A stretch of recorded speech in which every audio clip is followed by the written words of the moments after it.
Hey everybody, welcome back. This is part 2 of our Podio tutorial.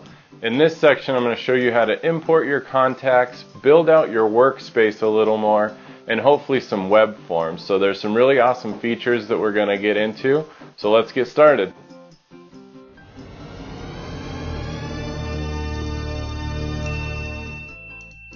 We're here at the home screen. Hopefully you've had a little bit of time to create your own Podio account and build out your first workspace. I want to make a clarification on the email section of Podio. This is not for composing and sending messages to people outside of your employee network. You would still want to do that in your Gmail or your Hotmail or your Outlook. The emails that you receive within Podio are messages internally. So if you had a buyer's assistant who wanted to send you a message, they could do that. So it's important you understand that distinction. You do get a lot of emails from Podio to your normal inbox in Gmail or Outlook, which are updates, and they're really helpful because you're constantly getting these alerts and these updates, which you can control all of the settings on those. But it's just important to know that you're not going to be composing outgoing emails within Podio. Alright, let's get started. Let's go to our workspace.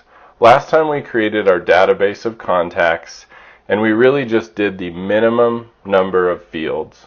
To get back to that database, I clicked on the workspace over here in the left, database of contacts, and then those contacts are located in the contact manager. I've only got one contact here, my parents, and I only have a handful of fields that we're collecting. Name, address, city, state, zip. Obviously, you want to keep more information about all of your contacts than just their address. So what I'd like to do now is show you how to add some other fields to your contact manager. We're going to do that by clicking on this wrench right here. Then we simply say Modify App. Now the last time we only did name and address. So let's look at some of the other fields that you can create. Simply grab and drop, say for example the category field, and then we're going to rename this category field Level of Contact. We've all been told it's important to put your contacts into groups. So let's do that now. We can say these are A's, so those are people we know well. Once you've done that, you just simply say Add. B's, Add. C's, Add. And D's. Now obviously you can come up with your own terminology. Maybe this is close acquaintances, friend of a friend, family member, but you can see how simple it is to create these categories where you can collect information. Let's do another one. Let's use the date field. We're just going to drag and drop that. We will rename this birthday. And it says here add to calendars, which is great. Let's do another date here. Let's do purchase anniversary. Now one of the most important things that we don't have in here is contact information, so let's do some of that, and I would just simply use a date or a text field. So we'd say telephone number. We can say this is home, and you could create more by saying home, cell, etc. Now we'd also want to have their email address in here. And you get the idea. Now remember, it's very important that we hit Save App once we've done that. So now that I've added these fields to my app, let's look at my contact. I can expand their information, and by simply clicking on the Edit button here, we can start to go through. Our new fields are in there. We can add the telephone, email, level of contact. I can say this is an A.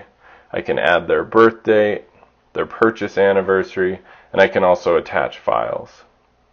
Now you can also create tags, which would give you the ability to sort just by keyword. So I made some changes. I'm going to go ahead and save that. Now hopefully you're getting a sense how very customizable you can make your database, and you can create fields for the information that's important to you.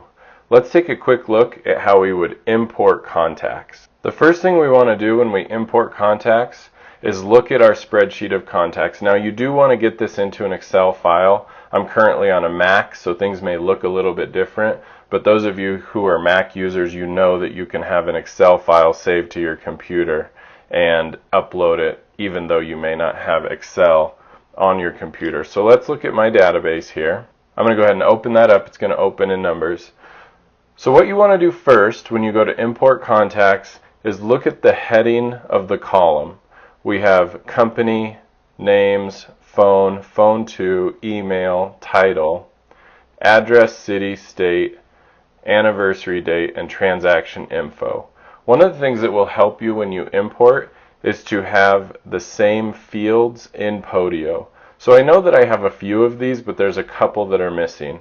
I'm missing company, I'm missing title, I'm missing anniversary date, and I'm missing transaction info. So let's add a couple of those. I'll just minimize this so I can look at it. Close this window here. I'm going to go back and modify my app. And one of the fields I know I needed was company.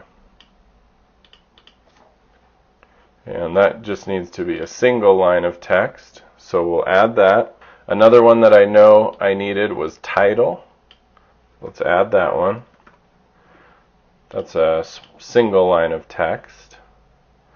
Now I think we have purchase anniversary, but there's another one missing, and I can put these anywhere. It doesn't matter where they go, and you'll see how easy this is in just a second. And that was transaction info. And this can be a single line of text as well. So now that I have the same fields in Podio that I had in my spreadsheet, oh, there's another one I'm missing, so that's a perfect example. Let's add phone to here. And keep in mind, if there's a field in your spreadsheet that you don't want to bring over, you don't have to. But when you map your import, if you want every single field, it's helpful if Podio has all of them in there. So I think I've got all of them. And then remember, always be sure to save your app. And let's go back over to our wrench. I'm in my contact manager still, and I'm going to say Excel import. Now I'm going to find my file, and remember, I'm on a Mac, but I have this saved as Excel. It's right here on my desktop. I'm going to open that up. It's going to think for a second, and now here are the headings that were in my Excel spreadsheet. And here are the headings that I have in Podio. So now we can simply drag and drop those headings straight over. The words don't have to be exactly the same. This just helps you understand where each one needs to be assigned. They don't have to be in the same order.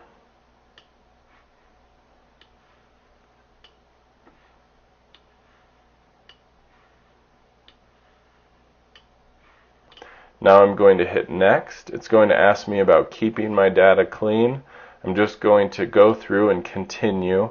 This talks about removing duplicate information. Now I'm going to say import 167 rows. That's how many contacts were in that database. At first it doesn't look like it's there, but if we refresh, there's every single one of the contacts. So it was really that easy. Now to see all of my contacts again, I can go back to the Contact Manager button, and there's a few different ways you can view this information. This is called the badge view. I like the table view the best. It gives us all of these fields here. And say you want to find a particular contact, because I'm only seeing 1 through 60 here out of 167. You simply go to the magnifying glass and you would say Kevin, and there we have carousel properties. That's one of our contacts, and the contact name is Kevin Hand. If I'd like to add information to his account, I can do that right here with the edit button. So at this stage, my suggestion to you would be to really build out your contact manager, modify the app using this modify app button to add all of the fields of information that you'd like to know about your customers. And I will be the first one to say this is going to take a little bit of time and energy, but once you have all of this information, it's really a phenomenal tool. Now let's take a quick look at the Task Manager. Anytime you're in Podio, you can hit the letter T on your keyboard and it's going to bring up the Task Manager. Let's create a task. Let's say send out newsletters to contacts. Now I can assign that task to someone else within my employee network. Say for example if you had an assistant, but I don't in this example, so I'm just going to assign it to myself. Then I can pick a due date. Let's say it's Friday. I could pick a time if I needed to, and the system automatically assigned that task to my contact management system because that's the area that I'm in. Now I could add some more information about that task, but I don't really need to. It's pretty straightforward. So I'm going to hit Create Task. So that task has been created. Let's say that you want to add a task that's associated with one of your customers or contacts. If you were to open that contact, hit the letter T, and say Follow Up, now you'll see right here it has that contact already saved. So in that sense, this is very intuitive. You can assign tasks to a workspace or an individual. You could assign it to a deliverable, which we haven't covered yet, but it's a very, very comprehensive task management system. The other thing that's great about tasks, when I put a due date in here, let's create that task, it automatically goes to my calendar right here. So that's today, the 26th, and this has also been sent to my Gmail calendar, which is also very nice. So I think that's a great place to stop for today. Stay tuned for part 3, where we get into web forms and some of the other workspaces that you may want to create as a real estate agent.